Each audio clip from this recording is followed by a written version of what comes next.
મહુધા તાલુકાના ફલોલી સીમ વિસ્તારમાં રસ્તા માટે અવરજવર કરવા માટે સ્થાનિકોને હાલાકી। સીમ વિસ્તારના રહીશોને રાત્રિ સમયે હાલાકી। છેલ્લા 2 મહિનાથી સામાવાડાએ રસ્તો પોતાના મનમાનીથી કર્યો બંધ। 200 વર્ષ જૂનો રસ્તો બંધ કરવામાં આવ્યો। મહુધા તાલુકા પંચાયત અને મામલતદાર કચેરીમાં વારંવાર રજૂઆત કરવા છતાં યોગ્ય નિકાલ કરવામાં આવતો નથી। આ રસ્તા પરથી 250 લોકો અવરજવર કરતો રસ્તો છે। શાળા કોલેજ જતા બાળકોને પણ ઘણી મુશ્કેલી વેઠવી પડે છે। ફ્લોરી લાટના સીમ વિસ્તારના સ્થાનિકો દ્વારા લેખિતમાં મહુધા મામલતદાર અને ફલોલી ગ્રામ પંચાયતને જાણ કરતા હજુ યોગ્ય નિકાલ કરવામાં આવ્યો નથી। સ્થાનિકો દ્વારા એવું જણાવવામાં આવી રહ્યું હતું કે યોગ્ય નિકાલ કરવામાં નહીં આવે તો હાઈકોર્ટના દ્વાર ખખડાવવાનું થશે તો પણ ખખડાવીશું। મારું નામ કાજલબેન પ્રતાપસિંહ સોઢા। અમે ફલોલી ગામના સીમ વિસ્તારમાં રહીએ છીએ, લક્ષ્મીપુરા લાટમાં। લક્ષ્મીપુરા લાટનો જે રસ્તો છે, રસ્તો કેટલા વખતથી બંધ કરવામાં આવેલો છે અને કોના દ્વારા બંધ કરવામાં આવેલો છે? 2 મહિનાથી બંધ કરવામાં આવ્યો। કયા કારણથી બંધ કરવામાં આવ્યો છે અને કોણે રસ્તો બંધ કરેલો છે? રોમાનાથા કરીને એક વૃદ્ધ એમને બંધ કર્યો અને એમના છોકરા અને જોડે સાથ આલે। તો આ રસ્તો જે સામાવાળાએ બંધ કર્યો છે એ બાબતે તમે આગળ શું કાર્યવાહી કરી હતી? અમે કેસ મેલ્યો પણ હજુ સુધી કઈ છેલ્લી મુદત 17 તારીખે। અને આ રસ્તોનો યોગ્ય નિકાલ કરવામાં નહીં આવે તો આગળ તમે શું કરશો? અમને જે ફાવશે એ કરશું સાહેબ। કેશરબેન મંગળભાઈ। હાલ તો જે લક્ષ્મીપુરા લાટનો જે રસ્તો છે એ કેટલા વખતથી બંધ કરવામાં આવ્યો છે અને કોણે બંધ કર્યો છે? 2 મહિનાથી બંધ કરી દીધો। રમાભાઈ નાથાભાઈ એમના છોકરા એમના પરિવારે રસ્તો બંધ કરી દીધો। 2 મહિનાથી અમારો પશુ હેરાન થાય, માણસો હેરાન થાય સાહેબ। કઈ થઈ નીકળવું લસકા બાજરી આજે નાખી દીધી, હા રસ્તો શેડી નાખ્યો તો અમારો છોકરો હેરાન થાય, ડિલિવરી વાળો બૈરો પણ હેરાન થાય તો અમે કઈ રસ્તે લઈને થઈને કરીએ? તો આજની તારીખમાં રસ્તો શેડી નાખ્યો તો અમારે કયા રસ્તા થઈને લઈને નીકળો? આજે અમારી એક છોકરી ખાસ બીમાર હ, ડિલિવરી વાળી છે તો અમે કંઈ થઈને નીકળીએ એમ? તો આજે રસ્તો શેડી નાખ્યો હ તો અમારે નીકળવું ચો થઈને તો આજે 17 તારીખની મુદત હતો છતાંય પણ આજે એ લોકોએ થોડીક બબાલ કરીને લસકા બાજરી ફૂંકીને અને શેડી નાખી। હાલ તો આજે મામલતદાર કચેરી મહુધા ખાતે તમે ફરિયાદ કરી છે અને જે 17 તારીખની મુદત છે તેની અંદર યોગ્ય નિકાલ નહીં આવે તો આગળ તમે શું કરશો? આગળ અમે ફાવશે કંઈ નાખીશું, પછી તો આગળ અમે જતા રહીશું, હાઈકોર્ટે જતા રહીશું। મારું નામ જસવંતભાઈ મણિભાઈ, ગામ ફલોલીમાં રહું છું, લક્ષ્મીપુરામાં ખેતરમાં। અને 200 વર્ષ પહેલાંનો રસ્તો આગળ છે એ ભાઈ 2 મહિનાથી રસ્તો બંધ કરી દીધો, થોભલા મારી દીધેલા અને તો છતાં અમે કલેક્ટર, મામલતદારને, ટીડીઓ બધાને અમે અરજી આપી છે તો છતાં કોઈ જોવા નહીં આવ્યા, કશો નિર્ણય લીધો। અને 17 તારીખની અમારી મુદત હતી તો છતાં એમને 17 તારીખ સુધી લાઇટ એમને વાટ નહીં જોઈ અને અહીંયા ગાડી બાદરી નાખીને ટ્રેક્ટર મારીને નાદને ખેડી નાખી છે અને અમને નીકળવાની બહુ તકલીફ પડે। અત્યારે બાઇક કોઈ સાધન નીકળે એમ નથી તો સાહેબ અમારે કરવું શું? કોઈ પણ જાણની ઉપરની કોઈ નીકળી કરવાની હા મામલતદારને કહ્યું હતું કે સાહેબ તમે આવજો। અહીંયા ગાડી 2-3 હાથે સ્ત્રી એવી ગર્ભવતી છે બરાબર, તો એમને દવાખાનામાં લઈને જવું હોય તો કઈ રીતે જવું સાહેબ? અહીંયા આગળ કોઈ શેમાનો બીજો કોઈ રસ્તો નહીં અને આગળથી અમારે કોઈ જવાબ જ નહીં આ સાહેબ। તો અમારે એમનો અમે વારંવાર અમે સાહેબને મામલતદારને કહ્યું કે અમે આવીએ પણ હજુ કોઈ પણ મામલતદાર કંઈ ચીજો કોઈ જોવા જ નહીં આ સાહેબ।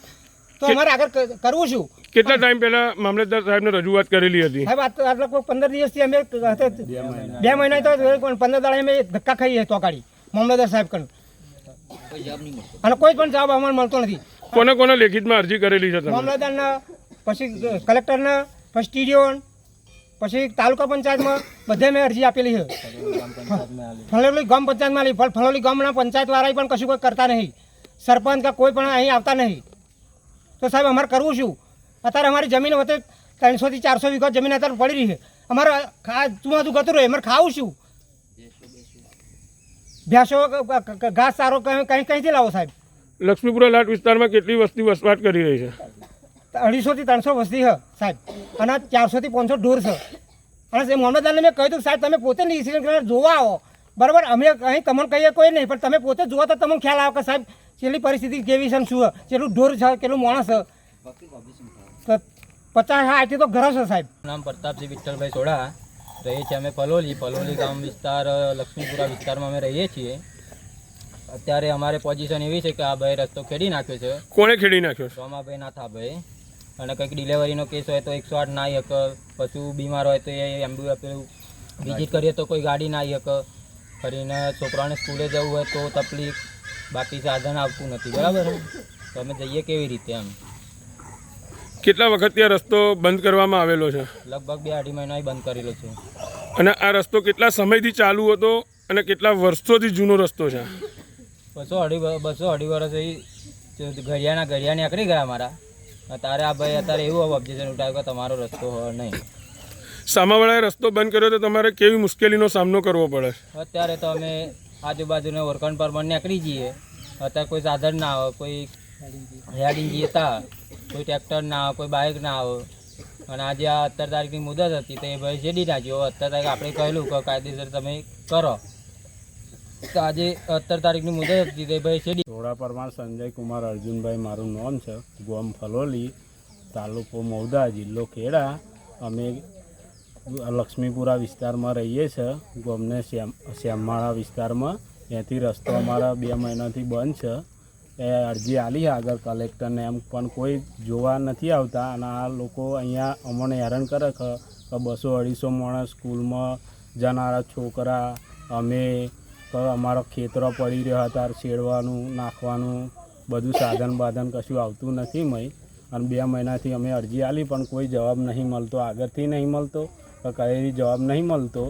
અને આવા આજે ખેડી અને મય નારમાં બાજરી પૂંકી. કોના દ્વારા આ રસ્તો ખેડી નાખવામાં આવ્યો છે? સોડા પરમાર રોમાભાઈ નાથાભાઈ પરમાર તરફથી છેડવી નાખવામાં આવ્યો છે. એમને ઓબ્જેક્શન ઉઠાવ્યું છે. અમે આગળ આલ્યું 17 કયા કારણથી એમણે ઓબ્જેક્શન ઉઠાવ્યું છે?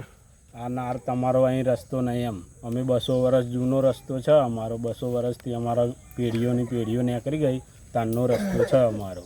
200 વર્ષથી અત્યારે બહુ તકલીફ પડે. ભેંસોની ગાયોની અમારે નેકરવાનું, ખેતરો છેડવાનો, આ છોકરાઓની નિહાળ જવાની, એવી બધી બહુ તકલીફ પડે. 2 મહિનાથી અરજી આલી પણ કોઈ જવાબ મળતો નથી આગળ. ગ્રામ પંચાયત દ્વારા કેવો નિકાલ કરવામાં આવેલો છે? ગ્રામ પંચાયત દ્વારા કોઈ નિર્ણય કરવામાં આવ્યો નથી. અમે 2-3 વાર ગ્રામ પંચાયતમાં અરજી આલેલી, એવા કોઈ નિકાલ સરપંચ સભ્ય કે કોઈ તલાટી કે કોઈ કશું નિર્ણય હાલતા નહીં. અને આ 17 તારીખની મુદત હતી અમારે, તે છતાંય રોમાભાઈ નાથાભાઈ અત્યારે નારમાં ખેડી નાખ્યું અને એમને જાળ નાખી દીધી છે. કેટલા ટાઈમથી આ રસ્તો સામાવાળાએ બંધ કર્યો હતો? 2 મહિનાથી બંધ કરેલો હોય સાહેબ. 2-3 મહિનાથી બંધ કર્યો હોય. અમે બધે જઈને થાક્યા પણ કોઈ નિર્ણય કહેથી મળતો નથી અમને.